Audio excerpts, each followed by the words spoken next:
appreciate you watching. If you're watching live, if you're catching this afterwards, we appreciate it as well. It's Matthew and Alan, and we're going to break down week 4 of the UFL. How's it going, Alan? Doing fantastic. Glad to be here. Glad to be live. Glad to be alive. Yep, Alive. glad to be here.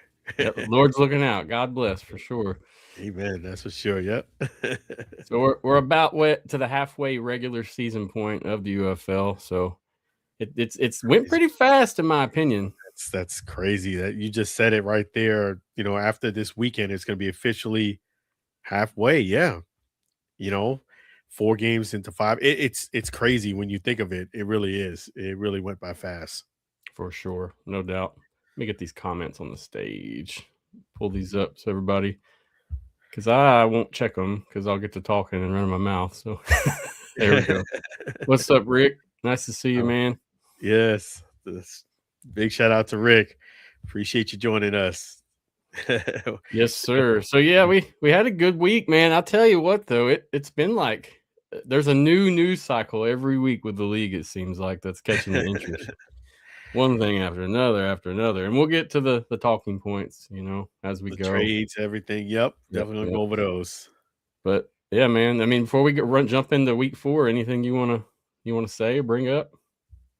Yeah, definitely shout out to all the fans, who have supported the league up to this point.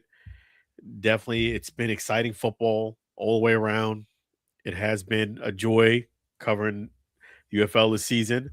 I'd have to say this is the most lively of all the seasons, in my opinion. Not that we haven't had things that came up in other seasons, but I just feel like this season, from the beginning till now, the interest has definitely been there.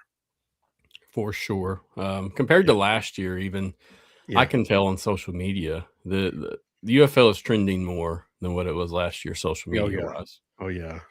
And like I said, shout out to the fans for sure, but shout out to the league for bringing in these interest points weekly, whether it's trades, rule changes, just showing stuff off. I mean, there's always something that seems like we're reviewing during the week. Halftime shows, you got to give them credit. Yeah.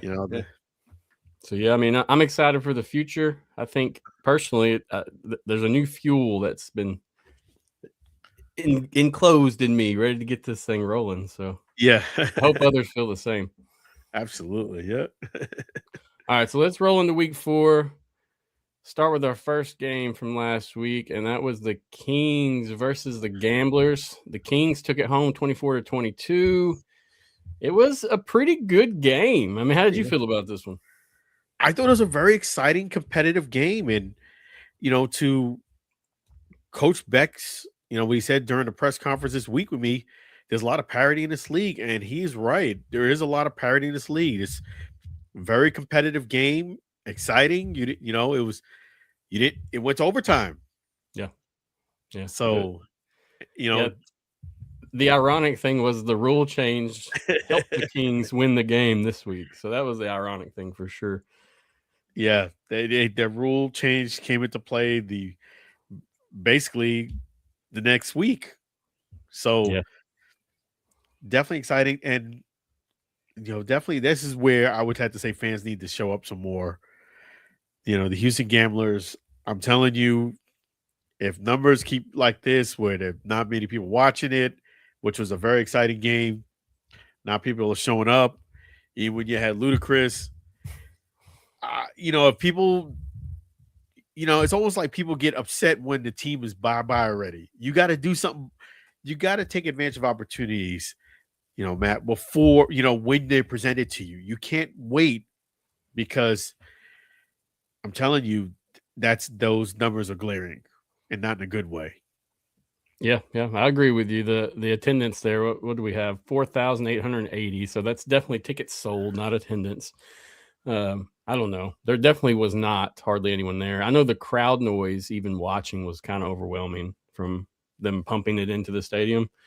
Yeah. It was a little bit too much. So, but otherwise, it wasn't a bad atmosphere, The game itself, up to the half, it was kind of boring, in my opinion. It wasn't that great of a game. After the half, especially after like the fourth quarter, Houston clicked in, man. Their running game took off, and they looked a lot better just being able to do something this week. Oh yeah, they have some playmakers on Houston. I would have to say, Tunga Viola, he showed more life. I think he started to play a little better, at least definitely in the run game too for himself, scrambling. He looked like his brother, so that was good. And Yeah, he I went 7 for 14 for 64 yards with one yeah, rushing touchdown. And the rushing play was pretty good. It was a good scramble. oh yes, and I thought it was a very competitive game. That's the thing. You have to went to overtime. You can't ask for anything more than that. Yeah, I will say we saw a lot of kicks this game. I think, let me see what I got. Total, I have 8 field goals. I'm not sure if that's conversions or not, but either way, we only had 3 touchdowns scored between both teams, if my math is correct. Yeah, it's not as easy to get an end zone this league as you think. They really clamped down on you. Yeah, for sure. And it's like, it seems like a lot of these teams can move the ball into the red zone. And then once we get there, that is when the issues begin. Yeah. I mean, even speaking to Jack Plummer, the quarterback of the Storm, even he said, I feel like we haven't been as successful in the red zone as we could or should be. And I feel like that's across the league. I feel like they get down there, but it's hard to punch it in. But kind of like the NFL. Yeah. Yeah, you're right about that. Yeah. Oh, the TV average, 153,000. I got this from Greg Parks on X. I'll pull it up. Did you see these numbers, Alan? But the average and the tickets sold? Yeah. No, the TV average. Yeah, the TV average, that's disappointing, and it's within line of this ticket sold. It just I just feel Houston is Houston, we have a problem.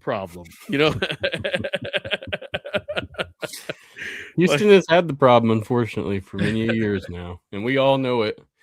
I almost tend to think the league just keeps it also because it's close to, Dallas or Arlington or wherever they're at. Like the movie Armageddon. Yep. Houston, we have a problem. That's what I'm saying. It's just, let me share this tweet. Let me pull this up. I know that those numbers right there, Mike Rapoli is not happy with. No, but that was the NFL Network game, wasn't it? Yeah. So, I mean, this is a tough one, dude. Not many people even have NFL Network, I feel like, anymore. Just being honest. Do you have NFL Network? I don't. It wasn't bad in the beginning when it first started, but then they just like quadruple the price after the first year. Yeah. I agree with you 100%. I did have it as well, years ago, but we're talking years ago. Yeah. I have to use my girlfriend's family's account to watch games off on the crazy channels, like FS1 or NFL Network. Yeah, they got them spread out. Everybody's doing that nowadays. I can't really blame the league for doing it because that's what everybody's doing. Yep.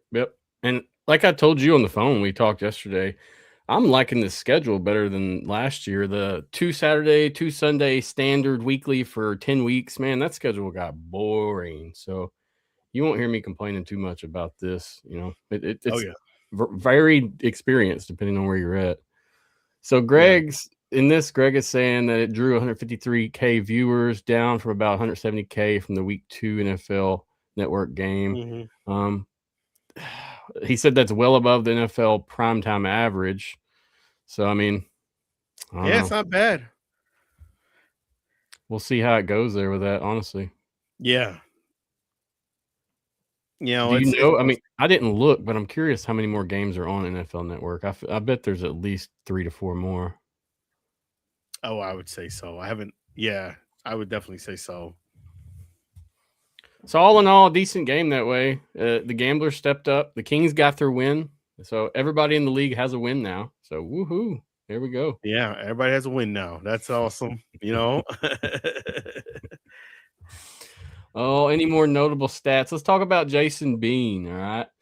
Yeah. So as we know, Mr. Bean was traded a few days ago from Mike DeLillo in DC.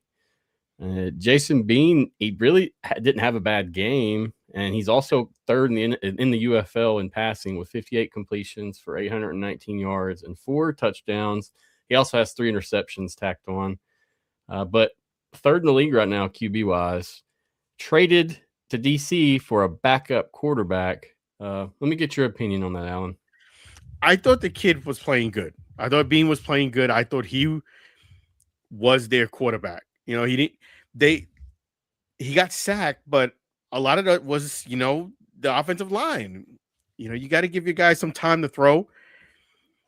I don't think he did that poorly. I actually like his game. I thought he'd give him a spark, and I was surprised they traded him. I'm not gonna lie to you. I was surprised. Yeah, it shocked me as well. I'm sure most people were thinking, what? Yeah, how is that logical? Now it's Chandler Rogers. Isn't his name Chandler Rogers, I believe? It's Chandler Rogers season now in Louisville.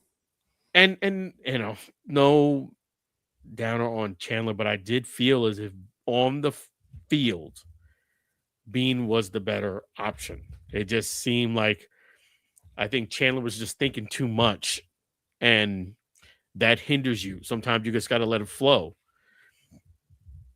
And I thought Bean was a more consistent and better quarterback of the two.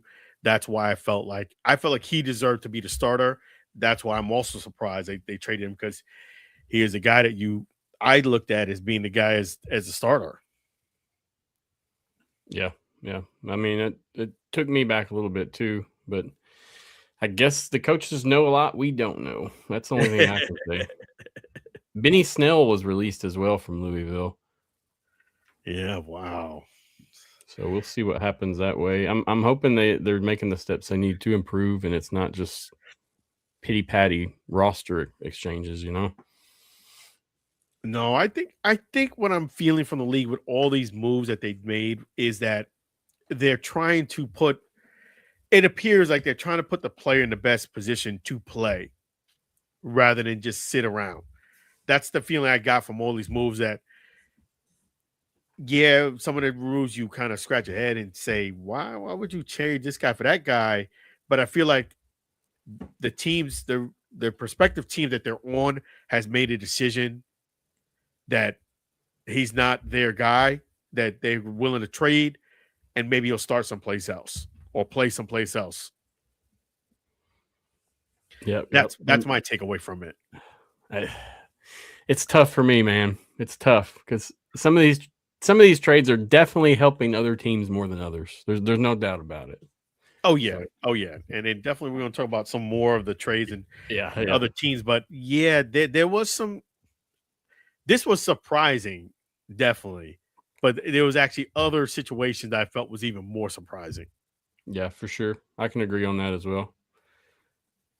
Before we roll out of this game, let's talk about the play at the end where someone had a chance to challenge a field goal that looked to be complete and looked good, and he did not challenge it, which led them to go to overtime and which led them to lose the game.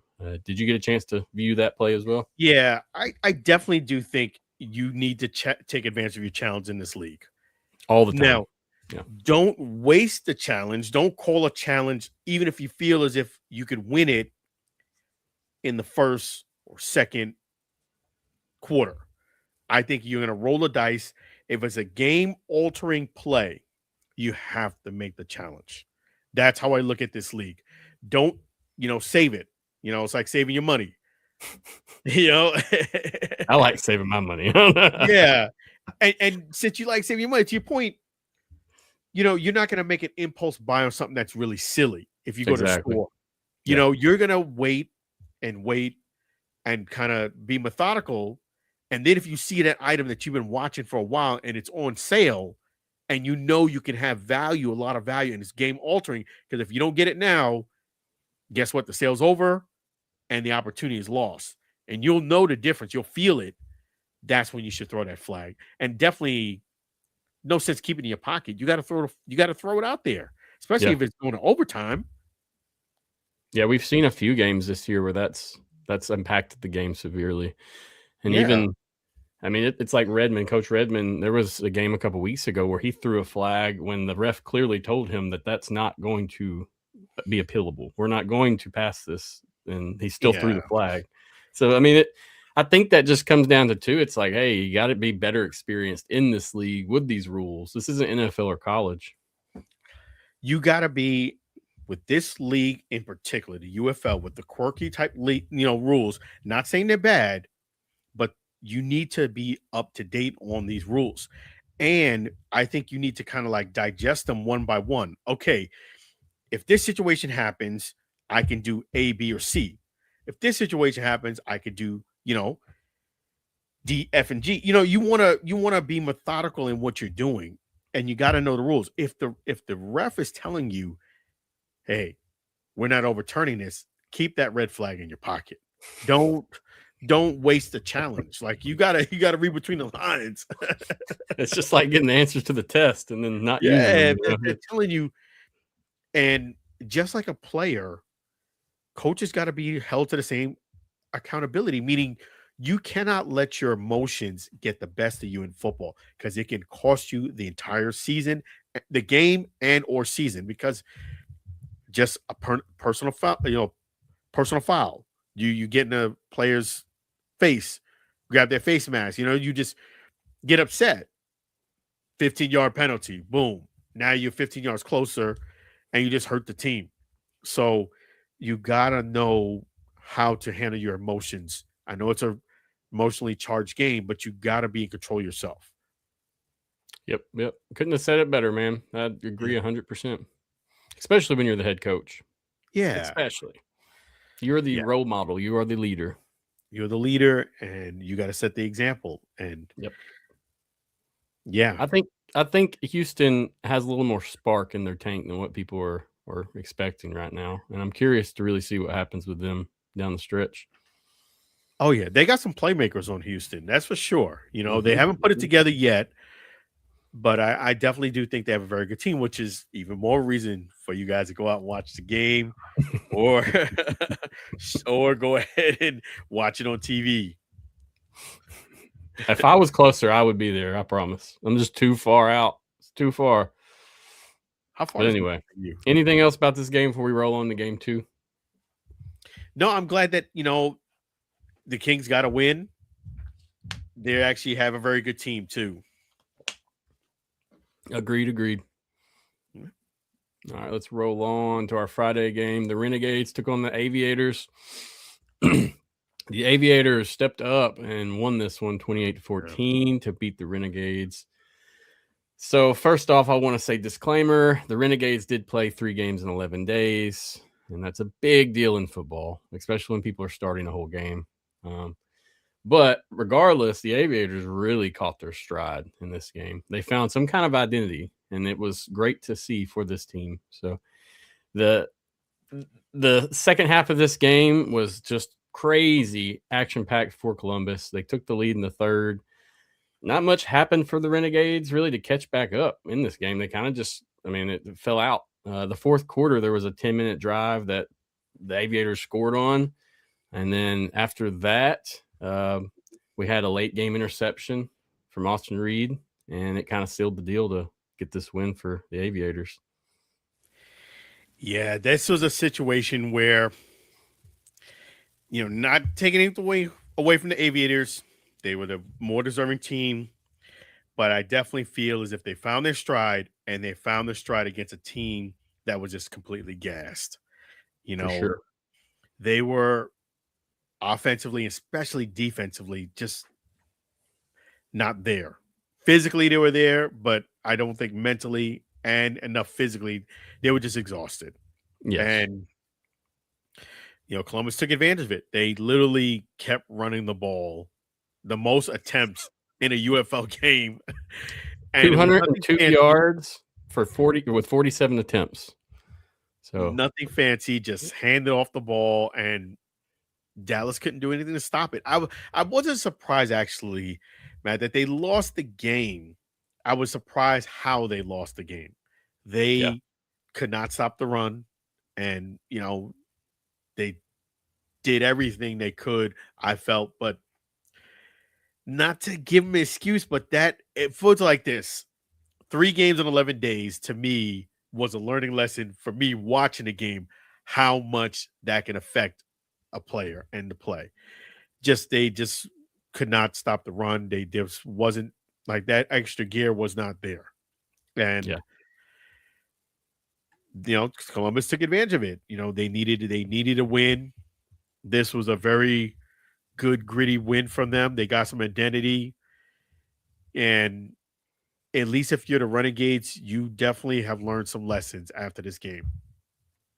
For sure. No doubt. And I know I think you're the one that posted the interview with Coach Neuheisel, and you're the one, he was basically, tell us more about what he was saying about there's no excuses, basically. He did bring up the 3 games in 11 days and how much of a toll it was on their bodies. But at the same token, he was saying there's no excuses, But he is a good coach. He is my favorite coach in the league right now, hands down. Yeah, I think he really tried to will his team to have that extra gear, but they just didn't have it. And the thing about it is, I learned by watching this game, that's tough. Because, you're not a player, but you could tell it affected them. And,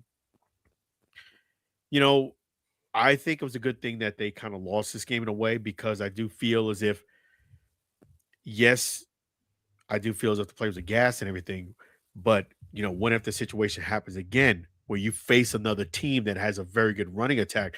Columbus, I think, has a very physical type running attack, which is very good. But I feel like there's other teams that have maybe not as physical as Columbus, but are very dynamic in the run game.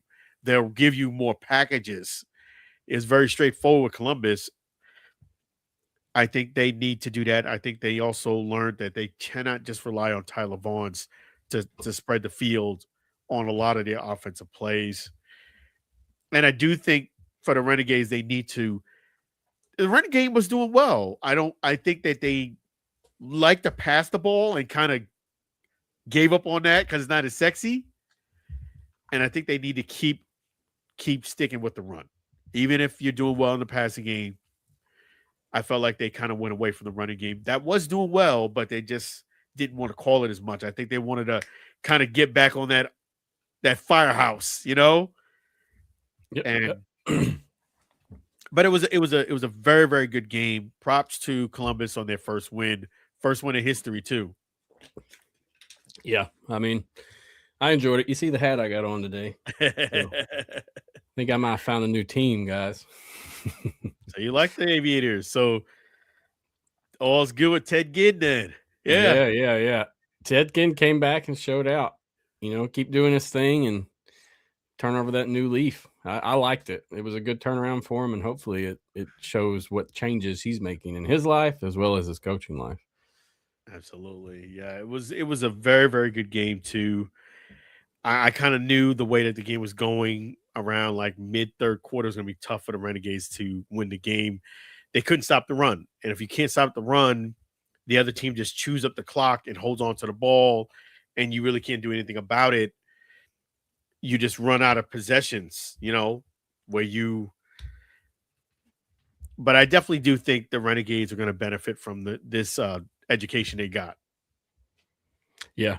And like you said, Columbus they do have that kind of identity now. Their running game can be strong with the guys they have back there. They've got Lovett, they've got White, and then the third guy. Do you know who the third guy is? I can't remember off the top of my head. Yeah, they're all studs. Every one of them. So yeah, it's to be expected. I'm not surprised. We'll probably see one of those guys doing something weekly, if not all 3. Yes, and Columbus, if they keep what they're doing, they're gonna be tough to beat from other teams too, especially with that running game. You got to stop their run game. Yep, agreed. So Austin Reed, he went 13 for 27 for 144 yards, 2 touchdowns, and 1 interception. He's still leading the league in passing and passing touchdowns with 907 yards and 11 touchdowns total. Yeah, I was a little worried for him after the game just because I felt like, okay, you're probably going to start the next game, but if you don't have a good half or so, they might try to tinker with the Spring King. Let's talk about the Spring King while we're here. We'll get back to the game breakdown. King, but let's talk about it. I was thinking that may be an issue. Not that he played poorly, but from the hot start he had for those 3 games, it's glaring when you play okay in game 4. And that's, that's where I say, you know what? If it's not really popping, he's off to a slow start to get around the third quarter. Are they going to bring the Spring King in? Are they going to bring him in? And I was like, I would felt bad for him if that would have happened, but you had to think, and I've covered the Spring King for a long time, if that was going to be a viable option, and the thought was in my mind. I'll put it like that. Well, it's a good thought, but we saw that wasn't happening because he got traded a few days later. He is now a St. Louis Battlehawk. Luis Perez went to the Battlehawks in exchange for offensive tackle Corey Stewart. Yes. And the thing about it is, at least the cool thing about it, which we'll talk about him not getting the nod to start, but at least I'll be in the same place with him, and I'm excited to see him.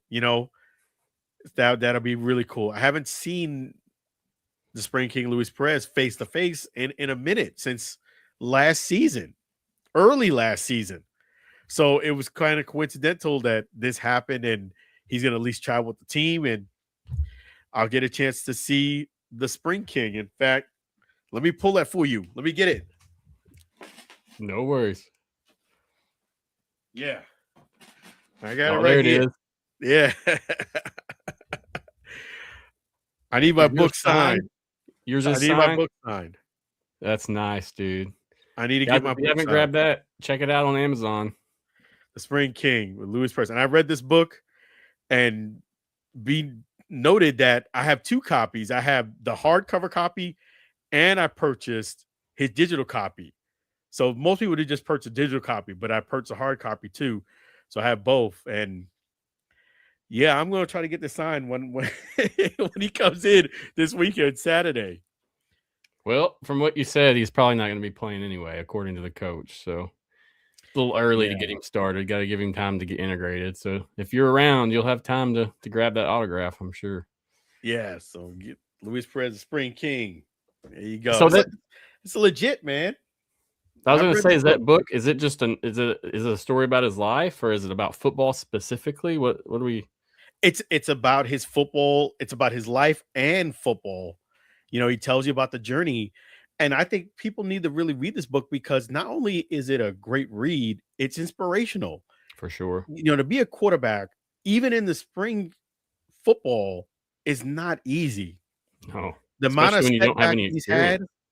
Yeah, the amount of setbacks, it's almost like you almost have to be delusional if you're after reading his book, like, man, this guy, he gets benched, he gets played, he gets injured, he gets set back.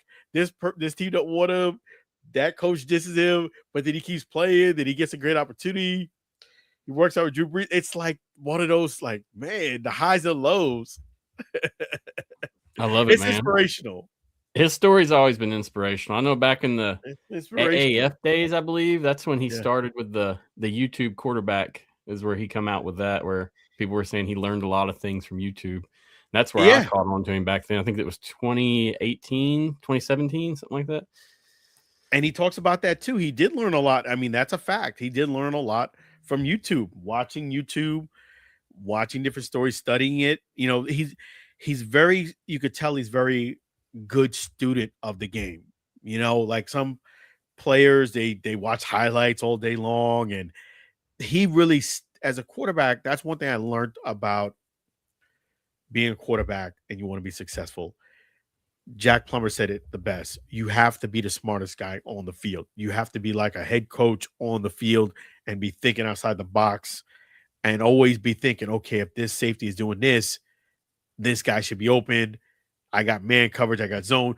You always got to be engaged mentally. And what I took away from Luis Perez is that he studies and studies and studies. He's very smart on that regard. And he's resilient, man. He's resilient. I agree. Much respect to the man. Yeah.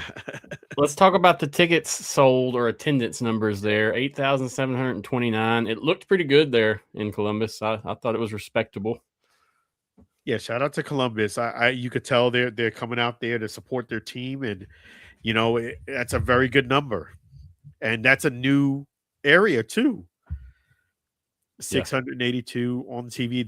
That's Columbus. That I love the fact that they're there in Columbus. The NFL has, they have the Pro Football Hall of Fame, but no team. Let's see if we see that. Yeah, there we go. So yeah, that's from Greg Parks as well. Game on Fox drew 682K. I'm guessing that's the average. The highest viewership of the year. Continuing an incremental increase every week. 11K over last week's numbers and 33K over opening night. That's awesome. That's good. That is awesome. That is, increases is always a great thing. And you gotta, for anything, it brought more drama to it with having Ted Ginn Jr. It brought more media drama to it. So they gotta win. I would say that number is going to continue to trend on the way up. Yeah, I agree with you. And that's what I was telling you before we jumped on. It was like, or yesterday, sorry, that even if it's a positive or negative, we've had a news topic come through weekly with the league. Oh, yeah. And it's helping tremendously keep everything out there, keeping the word out. Absolutely. And as long as we don't get anything really bad, the DUI, DWI is bad. Don't get me wrong. But, murders, violence, terrorist attack, something, we're good. Exactly. No, definitely praying none of that happens. It's all positivity. Yes, that's right. Yes, sir. Yeah, after you see a couple leagues get canned, you definitely don't want to see any negativity coming because it's usually a bad thing. Yeah, we need to keep it going. 2028, you're adding OKC. So, keep supporting, keep coming out there and do like you. And I guess if you want to talk about your hat experience, tell us. Let's talk about it at the end. We'll talk about that at the end. I don't want to do that during the breakdown, but we'll definitely discuss it. All right, let's go game 3. Battlehawks traveled to DC and they lost 28-22. That was the early Saturday game. Yep. We had 2 games on Saturday last week. I mean, this game actually was pretty good as well. To me, looking at the game, I felt like the DC defenders played a lot better than what the score shown. And that, that may just be my opinion. But it seemed like DC was kind of autopiloting, where the Battlehawks were really having to play this game. Some of the things that really stood out to me was like Jordan Teamu. He was able to throw the ball this game, and he was actually able to run the ball also. So it was pretty good. He was 22 for 36 for 204 yards, 2 touchdowns. He had 11 carries for 61 yards. So, I mean, that's solid for Jordan. Good numbers. Yeah. He played a solid game. Very, very good quarterback. The DC Defenders are defending champions for a reason. They're a team that's going to hang in there and get it done. Well coached. So the DC Defenders are not going anywhere. Shout out to Hakeem Butler. I mean, he really was a catalyst to keep the Battlehawks in the game. How he's not in the NFL is surprising. Yeah, I agree with you. He's a beast, and you see when he catches that ball, man, he will just hawk that thing down. Yeah, much respect for him, and he got that wingspan and just swoosh. Yeah, and he's tough to bring down. He's elusive when he catches it. And then he's got that good stiff arm. He's just tough to bring down. He's a stellar talent, and he really goes after it. When that ball's up in the air, he goes after it. I mean, the crazy thing in this game was he was only 2 for 3 for 109 yards and 1 touchdown. So, like, think about if he gets that ball in his hand 6-10 times, what's happening there, Yeah, it's just that screenplay. He got a bunch of yards in that screenplay. Gave a couple of vicious stiff arms. Yep. He's a beast, man. I've liked that guy for years. I hope I get to meet him someday. So the game itself, it wasn't a bad game. It was just kind of lame until the second half, which is kind of becoming a regular thing with our games, it seems like. Yeah. Third quarter, the Battlehawks were down 22-12, and they caught it back up there that fourth quarter to almost get the win. If it wasn't for a late game interception, they may have been able to pull this one off. Yeah, that's a rivalry, and those teams, they know each other well. I still give the edge to DC Defenders. I just think that I feel like their attack is more balanced, where it's more run game. You have Jordan Tiamo, who can also run too. He can pass the ball. I feel like they're a very nice, well-oiled machine, where the Battlehawks kind of have to hope that Hakeem Butler, he breaks free. If you can keep him, not running all the way down the field for a touchdown, I think you have a very good shot. Yeah, key up on him is what they'll be doing, no doubt. Yeah, I feel like you said, DC's been good this year at really playing to whatever advantage they can. And so that's kind of what I've enjoyed about watching them, whether it's running or passing. Passing game hasn't been spectacular for them, but then again, like, has it ever? They're just Shannon is a good coach, man, in my opinion. He is. He is a very good coach. He gets the most out of his players.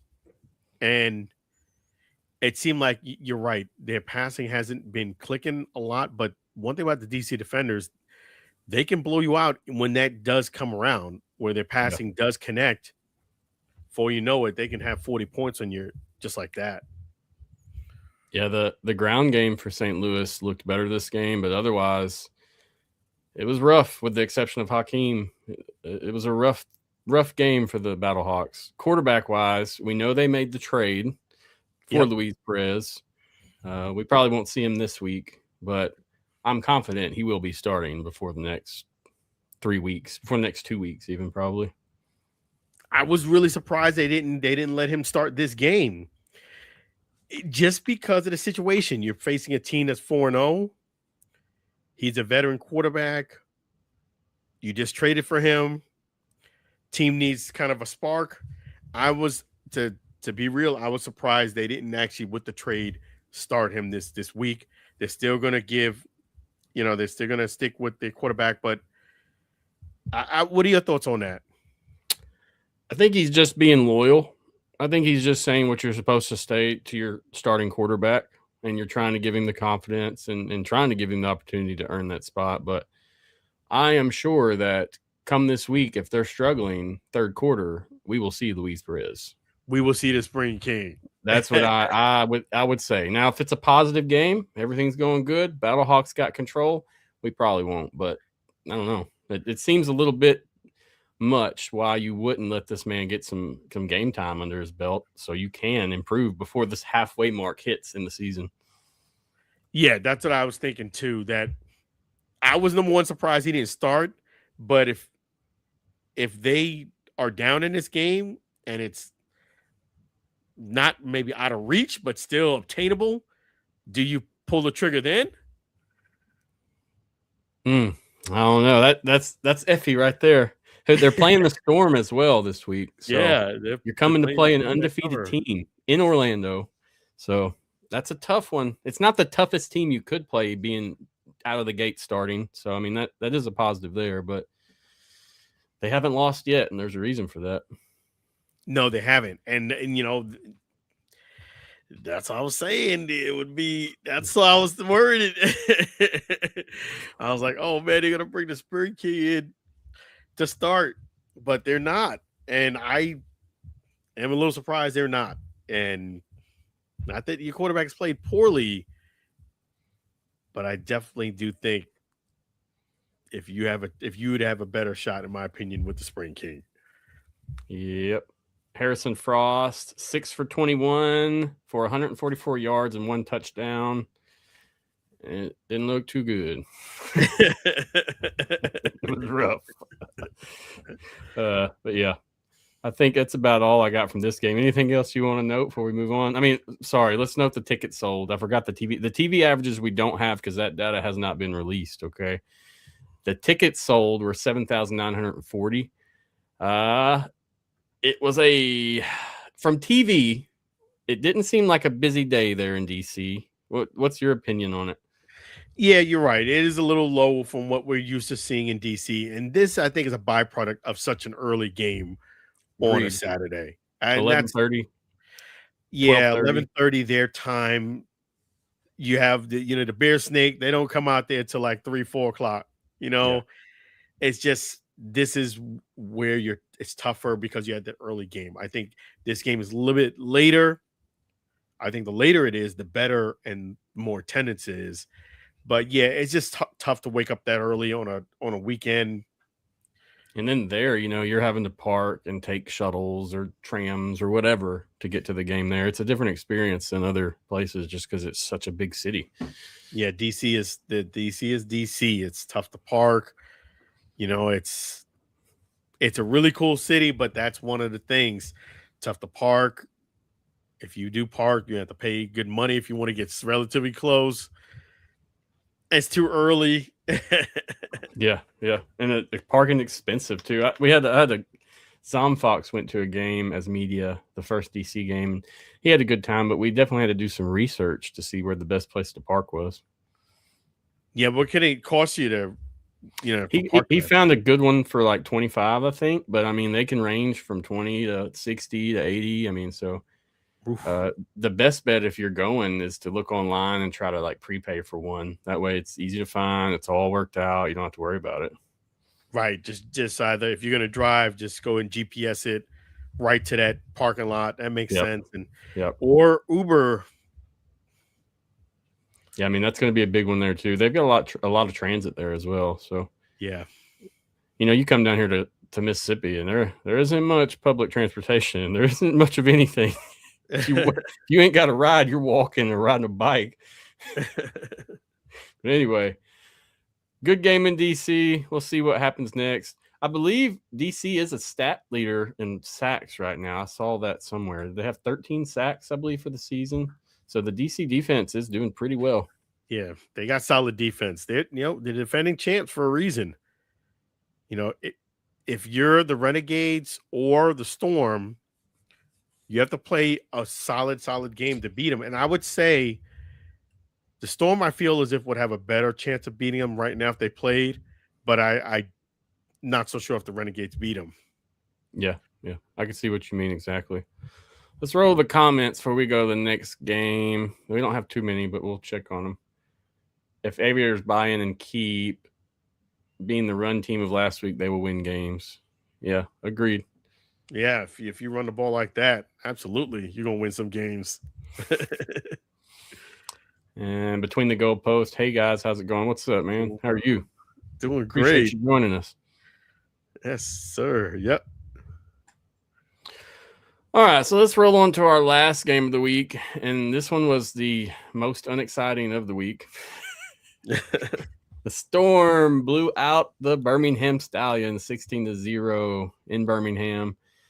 Birmingham saw one of the largest crowds ever there, 18,340. Yeah, personally, I don't know like how it looks when that stadium's full, so I'm not sure how accurate that number is or what, but it was very busy from looking on TV. Oh, yes. They had a very, very good crowd. That's a huge stadium, but they had Gucci Mane, Gucci Mane. Yeah, so I found this game entertaining because I did because of the fact that Birmingham kept hanging around. They kept hanging around. I even asked Coach Beck that, like, is it when you're on the sideline as a coach, is it frustrating knowing that your team should just give this team the knockout blow and end it, but they couldn't give them the knockout blow and they just hung around? And 16-0 sounds good, but that's a 2 score in this league. So I felt like they were taking enough chances that if you miss coverage and they blew something open, now you're down 16-8. Like, I still didn't think the game was over. Even with them, that's what kept me on the edge of my seat. Like, and I believe it was towards the end where they threw the pick, but prior to that, I felt like they were in the game. Yeah, it could have shifted anytime. Going into halftime, it was 13-0 Storm. And, I mean, the game finished with 16-0. So, there was plenty of opportunity there for them to catch up. Oh, absolutely. Orlando itself, they're not a stud talent team, but they are very good at game management, is what I'm seeing. They're able to keep the ball, utilize the ball, and score, whether it's a field goal points or whatever. It's very efficient offense right now from them compared to other teams, in my opinion. Yes, very efficient. They get at least something in most cases, in most drives. Yes. So they know where the sticks are. They play for the sticks, and they're a very, very good team. Jack Plummer's playing exceptional, and they have guys that can stretch the field. If you miss a tackle back there, they're gone. They have guys that can get a lot of yak yards after catch. So they're very good. And noteworthy, this is the first regular season shutout in the UFL history too. First regular season shutout in the regular season. And it's not easy. I was going to say in front of one of the largest Birmingham crowds. Yeah. And shout out to the Birmingham, man, 18,000. That is a big number in Birmingham. I mean, regardless of whether you sold it out or not, I think the biggest we've seen was what, 5,000, 6,000, 7 from Birmingham. I wouldn't know without looking, to be honest with you, because over the years they kind of blend together in terms of the numbers. But that's a solid number, 18,000, over 18,000 to show up there, and during a home opener, Gucci Mane, it showed you that they're there. They're there, in Birmingham. It's just a matter if they're coming out or not. And, I know it was a loss, but definitely a very good game. And this game cost some people the opportunities and jobs. We're going to talk about that too. Yep. We'll get to it. Let's highlight Jack Plummer. I'm just going to say, he is a good game manager, and he's rolling for Orlando. Like I said, he's not a stud. He's not like the best quarterback in the league, but he's efficient. He went 17 for 27 for 182 yards and 1 touchdown. So, I mean, as you can see, it's not like a spectacular game, but I mean, doing what you need to do when it needs to be done is one of the biggest things in football. Yes, and he had a couple of big runs too, and he's making great decisions. Coach Gruden highlighted him. I don't know if you saw that clip too. Yep, I saw that as well. Yeah. So even Gruden has his attention. He's playing great football. Shout out to Donnie Abraham with the shutout, the defensive coordinator. Shout out to Jordan Kitna too, the quarterback coach for Jack Plummer. Really well coached, listening to the coaching.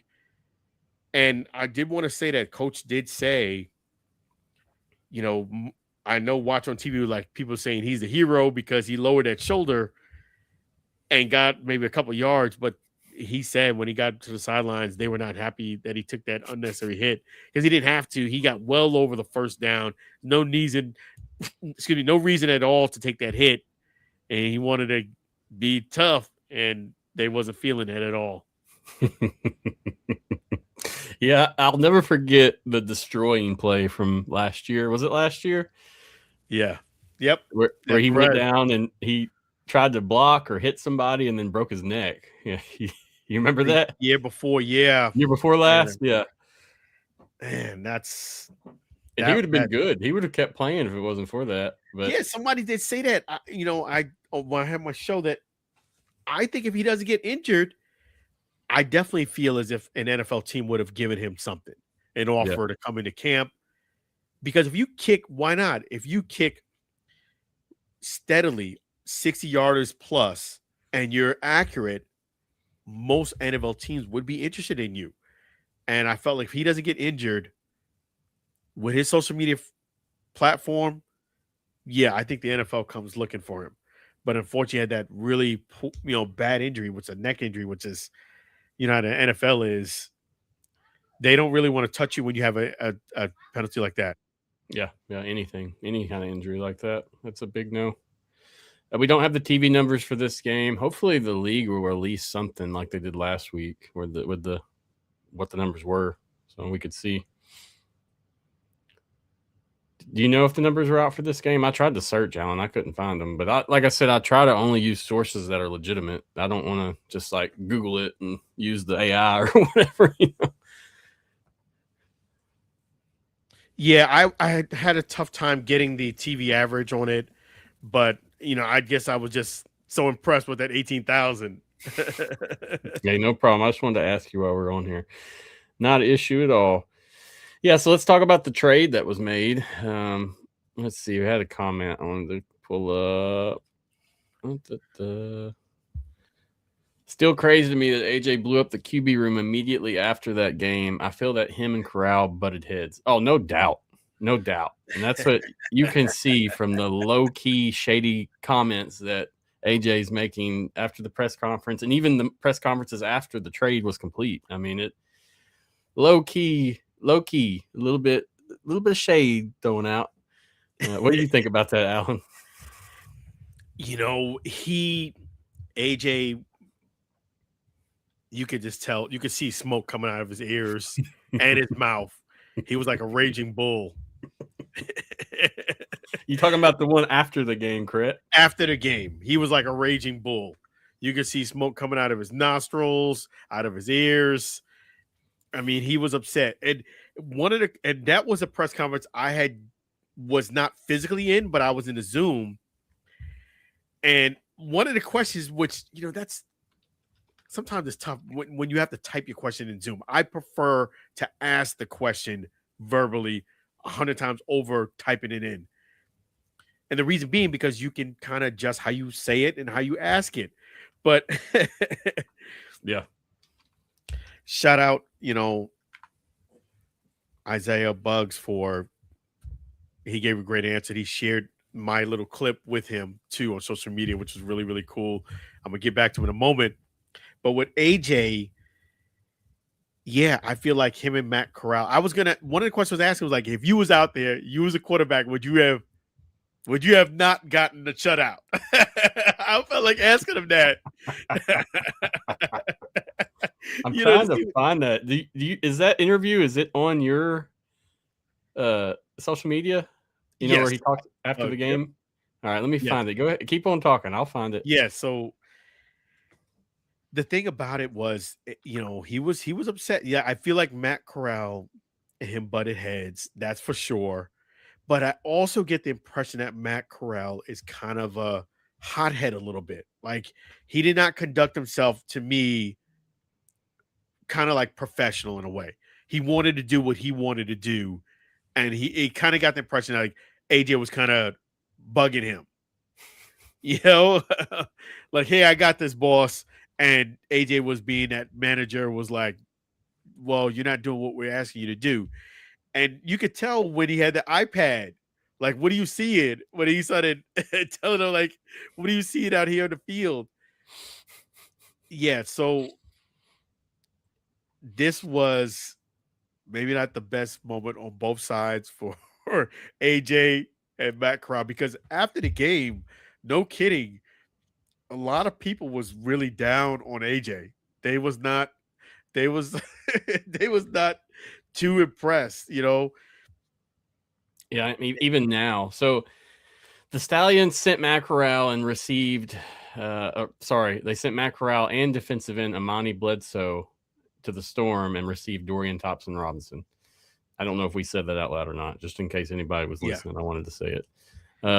That in itself, I mean, it's basically saying, hey, it's the quarterback's fault. In my opinion. He didn't say much in the press conference. He was I don't think he wanted to say too much, would get him in trouble, because AJ has done that before in the past. But I definitely think he was trying not to say too much. But this one, when he said everything was on the table, and you know what? The very next day, it was on the table, because the trade was the next day. Which I'm glad you brought up the trade. I was a bit surprised at this trade because Orlando was going well. I know DTR wants to play. I get that. But you still have half the season left and the playoffs. If you're the Orlando, I felt DTR was a very, very, very good insurance policy. I was a bit surprised that they let him go. But at the same token, coach did say a player on the defensive line was lost for the year. By them getting Amani, they didn't basically have to do much on their roster, Yeah. One man out, one man in. So I get that part of the trade more than I do the quarterback part of the trade, to be Yeah. frank with you. Yeah. That makes sense. That trade in itself made more sense than the others, in my opinion. It actually seemed like it benefited. Yes. If it wasn't for getting Amani Bledsoe and it wasn't somebody who lost, I would be like, what? Like, because Matt Corral did not come across really good in that game. Not only did he not play well in the game, I felt like he was being a little cocky. Like he came off to me as being very brash and cocky, where it didn't seem as coachable. And somebody like that with that presence can wreck a team. That's all it takes. One person can make or break a team. Yeah, so what I'm gathering is there's two different opinions right now. There's the opinion that you have, like, hey, it's the quarterback, we make a change, team should improve. Then I'm getting the other opinion, which is we don't like AJ and we don't think he's a good coach. Those are the two opinions we have, and whichever one you want to be, everyone listening, that's basically where we're at, in my opinion, too. Personally, he is a new coach. He is a player, a former player. As being a coach in the past, I'll just tell you, being a player doesn't automatically make you a good coach. I don't care. It's not how it works. Now, of course, the fundamentals, the mechanics, the schemes, the X's and O's, but coaching's another ball game, man. So, not saying he is or he isn't. That's just my 2 cents on it. No, you're absolutely right. It's a different skill set. Being a player, a great player, and a great coach are two different skill sets, because sometimes I think when you still have that itch in the back of your mind that you want to play as a player, that hurts you as a coach, because you're saying, this is what I would do if I was in there, if I was you. Yeah. More so than you have to develop that guy who's on the field, not develop you. Exactly. So Yeah. You're following what I'm saying. We truly don't know how he is as a coach until we get more time seeing him coach, as well as like if we're around him and can experience it. But I guess we'll see what's happening very soon. It's the quarterback that they have now is capable of doing some things. DTR is a good quarterback. He's had some good college years. He's played a lot of different universities too through the transfer portal, so he's experienced. So I mean, I do think they have the opportunity to step up at this point, unless it's that coaching problem. I do think with this move, personality wise, it's going to fit better. DTR feels if it's going to get along better with AJ, because not only can he play, but he also can run. And I think that's something that AJ didn't do much of. So I do think personality wise, it's going to be a good fit. But I will say this much: comparisons sometimes is a thief of joy. And I think a lot of people are comparing AJ to Skip Holtz. And that I think that's what it says, comparison to thief of joy. I don't think you have enough sample size for AJ to make a really valid conclusion whether he can coach or not. He is a first-time coach. You're going to get these nuances when you have a coach who hasn't been a head coach, or at least in this type of professional type football. You're going to run into these nuances. Yeah. No way around it. And you're going to face the adversity of people saying you aren't good because you're new. That's going to happen. No way around it. Every wrong decision you make is analyzed to a fine tooth just to see what's going on. And they were, because I'm going to probably run into AJ down the road. I'm just repeating what a lot of the comments were. They were really hammering AJ in the comments. And even I felt like I've covered first-time coaches, and that's happened quite a few times. You have to give them at least a year or two, because this is what happens when you have a new coach. And we're seeing all the new coaches are kind of struggling coming in. It's not a just him thing. It's most of the new ones are getting acquainted with their team and the rules. Yeah, it's not plug and play. Someone might have a lot of experience, but coaching is different. It's kind of like when I used to work in sales. They used to be fantastic salespeople, but they were not always the best supervisors or coaches. It's a different skill set. Agreed. DeMarcus said, to be fair, Corral took a bit of a step back last year too. Yeah, I can remember that also. I remember him getting swapped out a few different times throughout the year, and we were asking about injuries and such, but eventually, I mean, he did play some. He played a lot of games, but he didn't start every game, I remember. Yeah, I do think that I did see that during the game where I did feel as if Corral himself, I felt like he was making his own situation bad, meaning like Yeah, he was getting his own way. I yeah. felt that from watching the game. Like, okay, you're not out of the game. You're still in the game. You just got to make some good plays and good decisions. But I felt like his cockiness was getting in the way. Like, okay, put that aside for a second. Let's focus on you doing well. That's like I was giving him more credit than I think some of the people on that were watching the game were. Yeah, yeah. And I'll tell you, like, just from my experience on social media, like, the Stallions is the wrong team to make mad on the internet. You will have 1,000 people attacking you, and I've never done it. I don't. I'm not saying I'm guilty of it. I've just seen it. So, Oh yeah. like, it's a team that they love their team. They're very proud of it, and you can't blame them. I'm not taking anything from them for that. They are loyal fans for sure. We'll see how loyal they are at this next game, seeing how many show up for this next one. Yes, that's right. Keep that attendance there good. And then we had another comment I wanted to go to. Tez said they had to let him go. Scripting. Hey, it's an entertainment business, is all I'm saying. No, I'm kidding. It's football, man. And the thing about the trades is there are no GMs, so every trade is going to be something the league approves or suggests. So keep that in mind whenever we're seeing these trades. Like, how much say so does a team have in that trade? Sure, they may be able to wiggle a little bit, but in the end, it's like, let me get your 2 cents on it. Do you believe that someone tells them, hey, Luis Perez is coming? Do you think they argue, or is it just like, all right, let's get him, let's go? I think they argue. I definitely do think everybody in this league is competitive. They want to win. If he's not somebody they want on the team, I think they can rebut that. Say, no, we don't want him or don't need him. You know, like the DTR trade. I think the aspect that sold it was the fact that they got Amani. Because Yes. if they don't get that, I don't think they do the trade. And if I'm the coach, I wouldn't do the trade either. It's not, I was not impressed with what I saw at Matt Corral. That was not a good outing for him, personality wise, coaching wise, and playing wise. All three he did not do well in.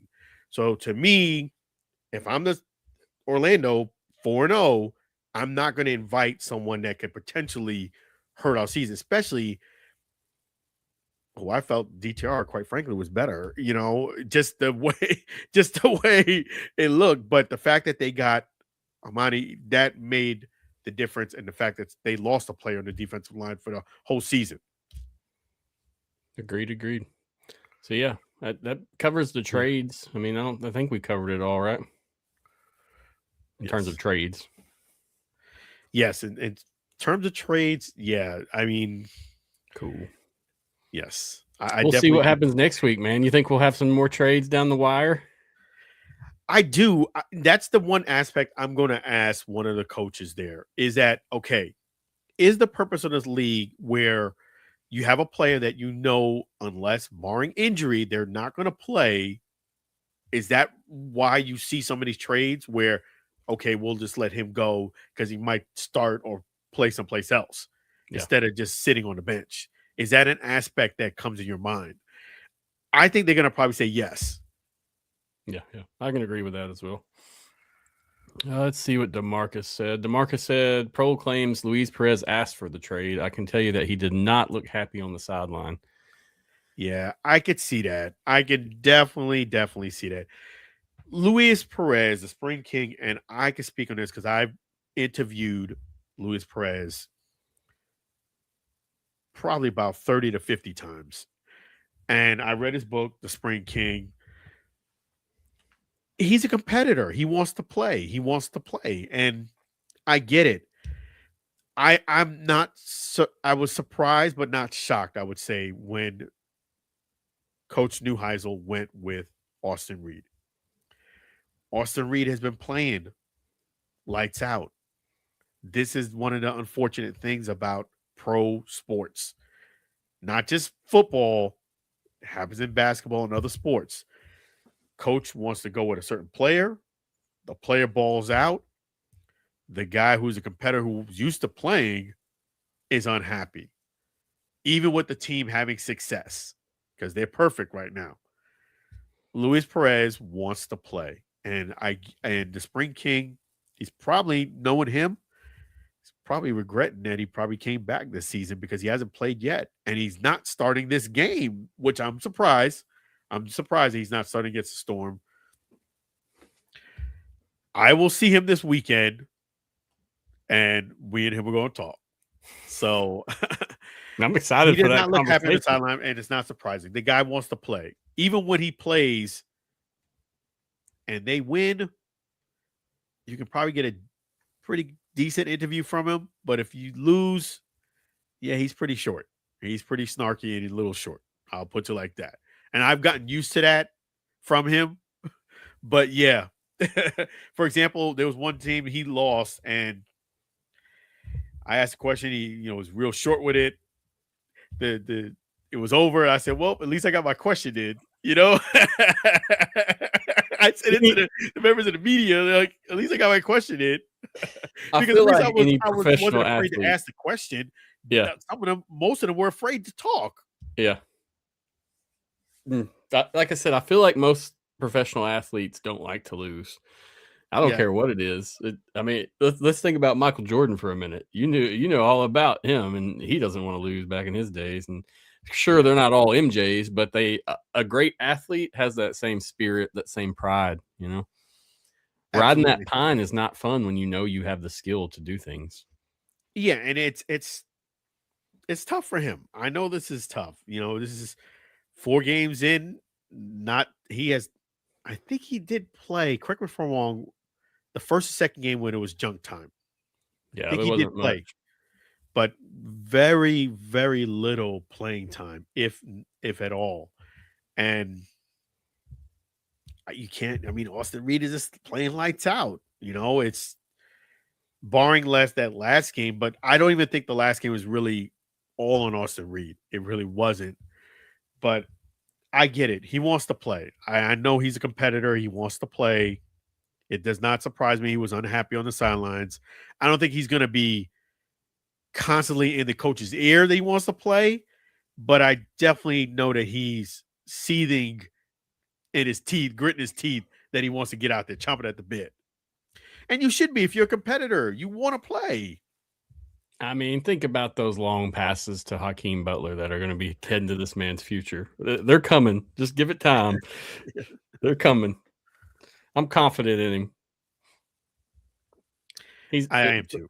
For us older XFL or even whatever, like AAF, spring football, alternative football fans, Luis Perez, Jordan Teamu, those are guys that can't be replaced in our minds. They can't be replaced on the team or the positions they've held throughout these years of going out there and playing their best, sometimes playing their worst as well. But both of those guys, man, we have seen some spectacular years from both of them. So I hope he gets a chance to show up. I hope he does get a chance to play at some point throughout the season. I believe he will get a chance. I believe that opportunity is going to present itself. He is a Spring King. But if I'm as a friend, just full disclosure, Luis Perez follows me and I follow him. As a friend, I would tell him, you may want to maybe start thinking about hanging up those cleats. You have to. Yeah, it's a tough conversation, but when the writing is on the wall. And I think this was a good open the door, the writing's on the wall, because he doesn't have Bob Stoops. That's why I say wasn't shocked when the announcement came that Bob Stoops was retiring and a new coach was coming in, regardless of who the new coach is. Usually, traditionally speaking, new coaches usually go with their quarterbacks. Yeah. That's one of the tough things about this business. So unless Austin Reed played really poorly, which he did not during camp, that's why I wasn't shocked. I was still hoping he was going to get at least a chance to start and then go from there, being Luis Perez. But no, he went with his guy, and his guy has been spectacular. And unfortunately, I think the cleat part, hanging up the cleat, might be something that, unfortunately, he's going to have to start thinking about, at least playing football.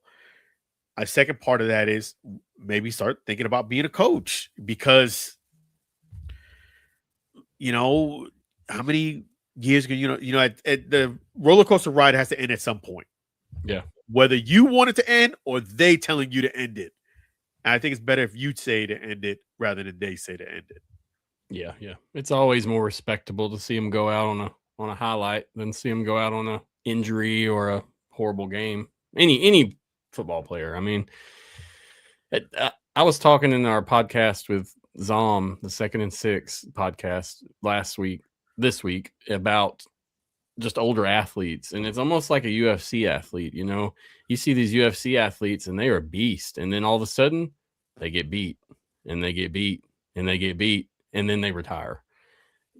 You can't do that in football. It's not. You got too many people with you. You got too many people to represent. You can't just go out there and give a lackluster game because your body can't hold out, not because you don't have the skill. So that's my 2 cents on it. Yeah, he's still got skills to play. It's just, I know he does. This league is the league of opportunity, and you just have to figure that they're going to give somebody else an opportunity to play at points, which kind of stinks for him, but that's what this league is about. Let's roll on to the week 5 games. It's kind of a sad subject. I really hope he gets his playing time. I hope he does too. This is the best situation for him. I feel like the Stallions would have been a good place for him as well, just from my own opinion. You talking about Luis Perez? Yeah, Luis. Yeah. Oh yeah. Yes. Barring an injury, unless Austin Reed really started playing multiple games poorly, I didn't really foresee Luis Perez at least starting a game. You know what I mean? Yeah. He may have filled in a game from here or there, plugged in, possibly, but I don't know about him actually starting the game. It's too early, in my opinion, too. Some people are arguing not, though. But anyway. For him over Reed? Yeah. Some people are arguing the other way as well. Online, it's a discourse, It's whoever thinks they're the most right. But truly, I mean, it's what they need as a team. If they feel like they can win with Frost and then still get Louise acclimated in the offense in time, that's a success as well. That's true. But either way, I think he's going to roll with Frost. The Iceman. Let's roll on to week 5. So Friday night, we have the DC Defenders visiting the Birmingham Stallions. That game's at 7 p.m. Central, 8 p.m. Eastern on Fox.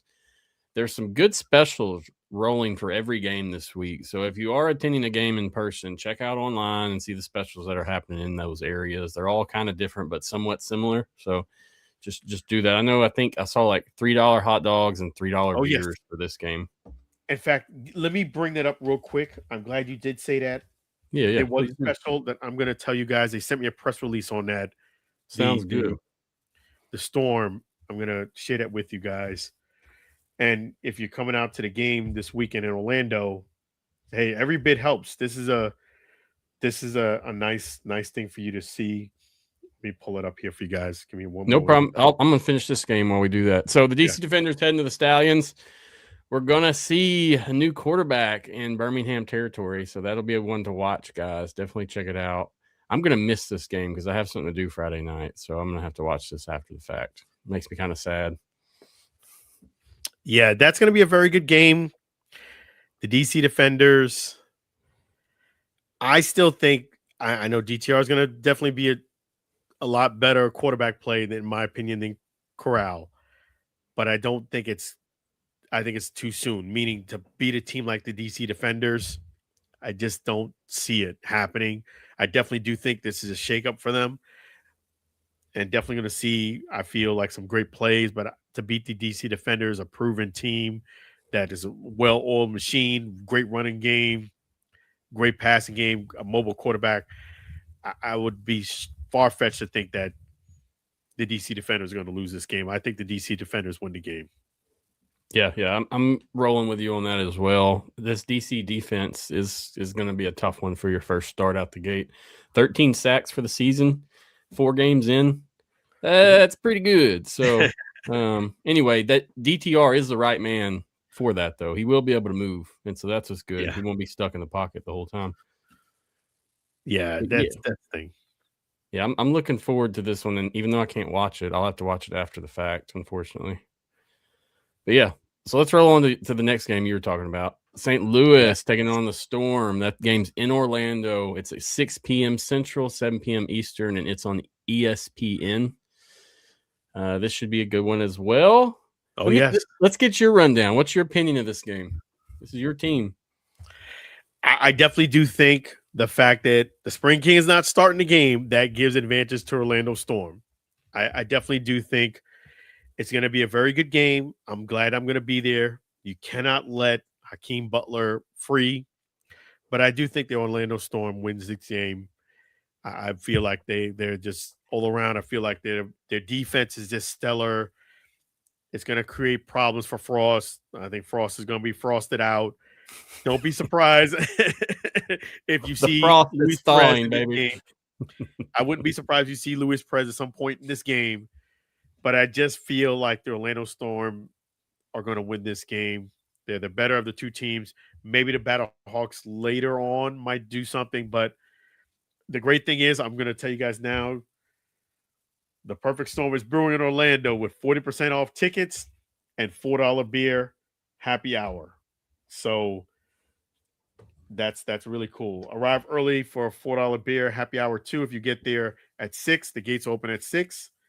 So you get a $4 beer to kick off the game too, and 40% off. And man, so offer valid while supplies last. $4 draft beer available at select concession stands during happy hour only. So hey, you get there early, and it says here too, with prices as low as $12. There you go. Yep, there you go.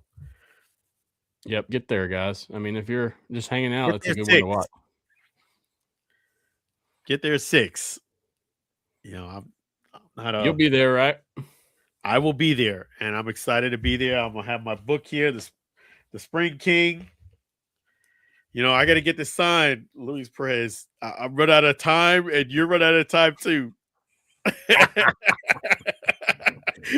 need to get it. I need my opportunities are getting small. Like I need to get it signed, you know. And I've had that thing since it came out, which was what, a good 6-8 months ago, something like that. No, it's been longer than that.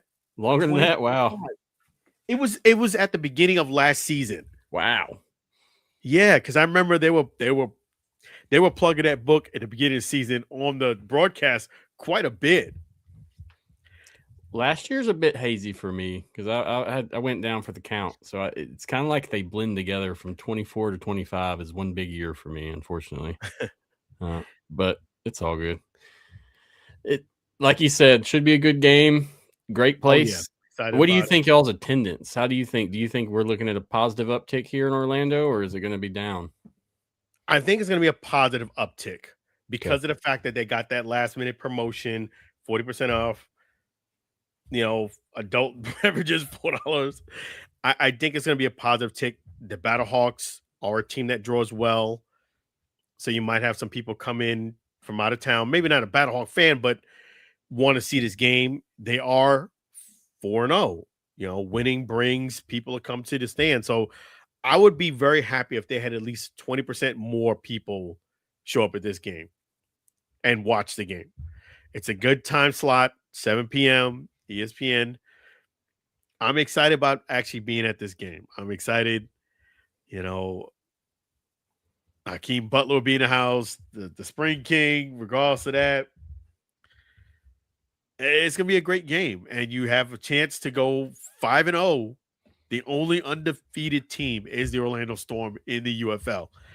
And if they play the way that I've seen them play, bring the defense, I think they get this game with the win. The reason why I felt like the Spring King would, he's a vet, and I just don't. I feel like he would be able to identify some holes in the defense, so to speak, and be a more formidable threat than I think Frost would be. That's just my opinion. So the Spring King, you don't start him. I think that's advantage Orlando. Understood. I like it. I don't really have much to tack on there. I think you hit the nail on the head with everything. Let's roll on to our Sunday games. Sunday, Columbus takes on Houston in Houston at 11 a.m. Central, 12 p.m. Eastern on ABC. So we got a rematch, eh? Got a rematch. I'm wondering if we're going to get as good as of a game as what we got last week. I think so. I think so too, but I do think I feel like the Columbus has the advantage. I feel like they're riding momentum. They found something against the Renegades. They got to feel confident. They beat an undefeated team that was 3-0. I think you're going to get a heck of a game, but I do think Columbus edges them out. That's my opinion on this one. Yep. I'm going to take Columbus on this as well. I got to have one. I got to. I mean, the Gamblers could win it, though, especially after seeing last week. Just a few small situational awareness changes could have changed the whole outcome of this game for this team.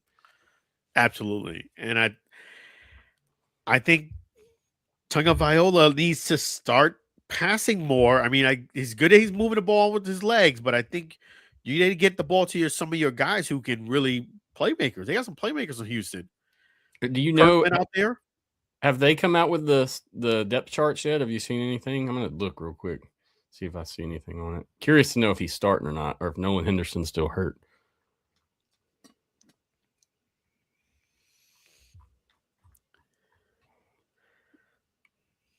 Let's see. You still there, Alan? Yeah, I'm here. Okay, just making sure I didn't lose you. Oh no, yes. I was just checking to see if they change anything on the depth chart. I'm gonna get it pulled up. Yeah, right now it's loading. Yeah, so with discount tickets and game day. Yeah, so they don't have it up yet. Let's see if the injury reports are up yet. So there is an injury report from yesterday. Let's look at it. Here, I'll share the screen. Hold on one second. Oh, I did want to say that the first 5,000 fans, too, on the Storm will receive a free team braided T-shirt. Oh, that's a good deal, man.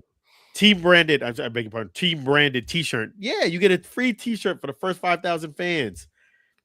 And this deal is a 24-hour window. So I got this earlier today. Let me see. 4:36. So you got about until 4:30 tomorrow. I would get the ticket in advance if I were you. I wish I was closer, man. I wish I could just get up and go to a game. That would be awesome. You get a T-shirt. Hey, the T-shirt's worth it. The T-shirt alone is $30. So yeah, think about the value you're getting out of that. I mean, that's a good deal. They're paying you to go to the game. Yeah, right. I love some free gear now. You can't ever go wrong with free gear. I you know what? I got a closet full of gear, and you can never give me enough. I cannot. Gear is something that I love. Even the clear security bags, I mean, because I know the value. That's $15. Easy. I just saved $30, like you said, plus shipping. For the things I've been to, most of it I don't even use. I just put it up. That's it. There's so much stuff I have put up. I'm sure you're the same way. Yeah. Because you just don't want to use it, or it may be special to you in a way, depending on what it is. Yeah, keep it. There you go. Yep. So I don't see Nolan Henderson on their practice report, so I bet he's starting. Unless there's something I don't know. Okay.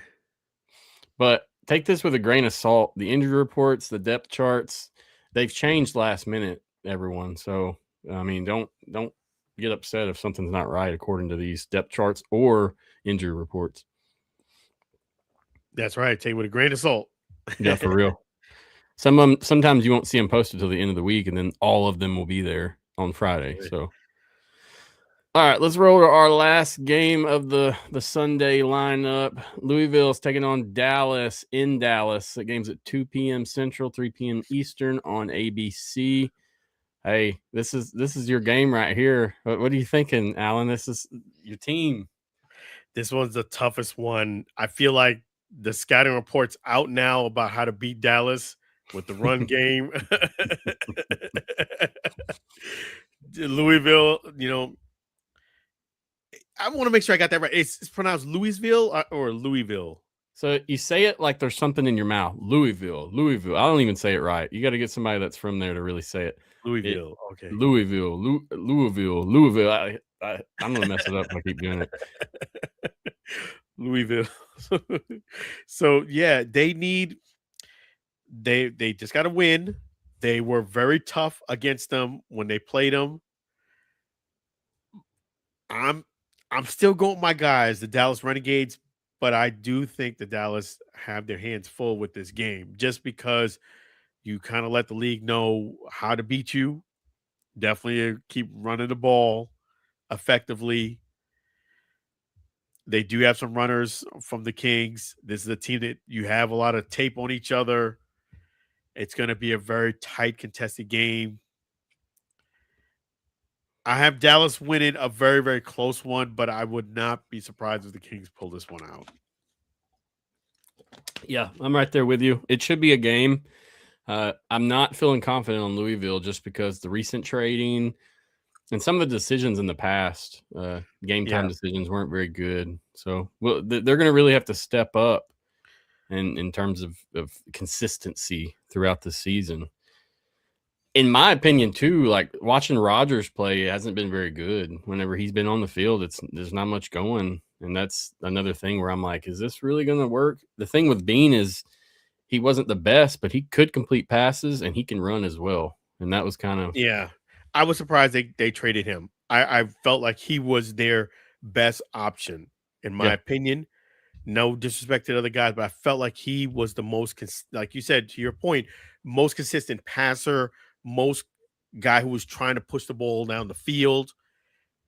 I some of the plays he made I thought was very smart, and he was very good passer, and I thought he was the guy who clearly won the job.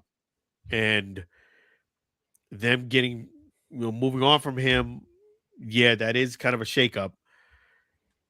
I do think it's still gonna be a close game, but I got Dallas winning this game. Yeah. I'm right there with you, man. It's not the Louisville defense hasn't been great. I mean, it's not been bad necessarily, but it hasn't been great either. But I mean, in terms of like points, Louisville, they've got more kicking points than any team in the league right now. So that is one positive for them. We can give them one plus. That's right. Shout out to Mac Brown, the punter. Yeah, looking at the stats, like Louisville doesn't lead any stats in terms of individual stats. I just think with so much confusion, the quarterback play, and them having a new quarterback, new coach. They do lead passing team stats with 236 yards passing for the season. So, I mean, that's pretty good to be getting rid of your quarterback. I was a bit surprised. I felt like he won the job. I really did. It was a tight game they had last game, and I thought he was your guy. I was a bit surprised on that one. Yeah, you recall the slide that really, I think, that did it. They wanted him to slide into it, and he slid out of something, and they're in the red zone. And I think that was the pushing piece for Redmond, to be like, yeah, we gotta pursue greener pastures, I guess. Yeah, and that's another thing you get with first time quarterbacks. They want instant success, and sometimes they'll make, I feel, hasty decisions because they hear the criticism, they want to get it off their back, and they want to make that splash move right away. And sometimes they don't see the full big picture. Yeah, for sure. Yes. Alan, we've been rolling on here for a while, man. Time's just been flying by. That's about it. I mean, you wanted me to mention the hats, so you want me to mention the hats before we roll off? Yeah, definitely. I definitely want to hear the hat story. You got to tell people that. So I ordered some of the newer hats from the UFL. They took about 9 days to come in, which that's not nothing to complain about. That's no big deal. But they were sent in a plastic bag. And so when I received the hats, said hats were pretty bent up. Now, luckily the brims weren't too bad, and it was mostly on the main hat. So like I got a lot of the stuff out of it, and you can't tell unless you get close. But yeah, UFL, you got to send these hats in a box, my friends. The bag's not going to work. T-shirt, it'll work, but a hat, no, that's not going to work. Yeah, basically, quality control a hat, which I've ordered a hat, and I've ordered a couple of hats online, and they pack it up nice. They put it in a box first and foremost, not in, like you said, in a bag. And you got to protect the hat because it can bend. And if you have it in a bag, at least you got to put the cardboard, I feel like, where the brim is and the Something. top, Yeah. because someone could just stuff it in in the mailbox, and there it goes. They could deform your hat. Yeah, here in Mississippi, the mail is rough. I'll tell you, if you get stuff in proper condition, you're lucky, really. But yeah, and I don't say that as a sense of complaining. Don't get me wrong. I just kind of wanted to talk about it a little bit. I'm happy to have the hats. I've been waiting on new hats for the league since this year started, so it was good. I bought the standard UFL hat, and then I got this one as well. I'm gonna get some more also, but it's refreshing. I've got so many hats that I've collected over the years. You don't even see me wear most of them. So yeah, I'll tell you this. It wasn't a big enough issue for me to complain to anyone about the hats. I know that as an adult, if there's a problem, to reach out, complain, and they most likely will make it right. But I mean, I was able to get it lined out myself with no problem. So in the future, though, I hope my hat doesn't get sent in a bag. Yeah. So this is the League of Opportunity, way to get better. So they just need to go ahead and just put a bag in it and fix it up, and I think that'll be fine. And nice thing about the hats is that you're giving them good feedback for the future. Yeah, without complaining, I could have made a social media post that gets tens of thousands of views, and we're not going to do that. Just wanted to talk about it a little bit. Let's see. Before we roll off, DeMarcus was telling us how to say Louisville. Now, okay, I'm going to let you attempt first, Alan, because I'm going to screw this up. So he has Louisville. Louisville. There you go. I'm going to write that down. Louisville. So it's like St. Louis. Louisville. Gotcha. Louisville. There you go. I'm going to write that down. Thank you so much. Appreciate that. There you go. Yep. Appreciate you, DeMarcus. Appreciate you watching in too, man. Louisville.